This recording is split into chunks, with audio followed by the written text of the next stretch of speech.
একদিন এক শান্ত গ্রামে একটি গরু তার বাছুরকে সঙ্গে নিয়ে মাঠে চাষ করছিল। সে অনেক পরিশ্রম করে জমিতে ফসল ফলাচ্ছিল, যাতে তার পরিবার এবং গ্রামের মানুষ তৃপ্তি নিয়ে খেতে পারে। সে ভালোবাসা ও যত্নে ফসল বড় করছিল, প্রতিদিন জল দিচ্ছিল এবং আগাছা পরিষ্কার করছিল।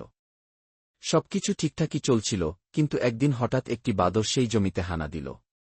সে ক্ষেতের ফসল নষ্ট করতে লাগল, গাছের শিকড় টেনে তুলতে লাগল, আর ছোট ছোট চারা গাছ ছিঁড়ে ফেলতে লাগল। গরুটি দূর থেকে এই দৃশ্য দেখে ক্ষিপ্ত হয়ে ছুটে এল। সে বাদরকে বাধা দেওয়ার চেষ্টা করল, কিন্তু বাদর একেবারেই থামতে চাইল না। উল্টো সেই বাদর রেগে গিয়ে গরুটির ওপর আক্রমণ করল। গরুটি তার সব শক্তি দিয়ে বাদরকে প্রতিহত করার চেষ্টা করল, কিন্তু বাদর ছিল ধূর্ত এবং বেপরোয়া। হঠাৎ এক ভয়ানক মুহূর্তে বাদর গরুর গায়ে লাফিয়ে পড়ে তাকে গুরুতর আহত করে ফেলে। গরুর বাছুরটি দূর থেকে সবকিছু দেখছিল। সে দৌড়ে এসে দেখল যে তার মা মাটিতে নিথর হয়ে পড়ে আছে। সে আর্তনাদ করে কাঁদতে লাগল, কিন্তু তার মা আর কোনো সাড়া দিল না। বাছুরটি তখনই সাহায্যের জন্য চিৎকার করতে লাগল, আর পুলিশকে খবর দিল।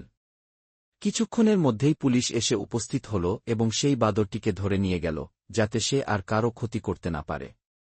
তবে ততক্ষণে যা হওয়ার তা হয়ে গিয়েছে, গরুটি আর নেই।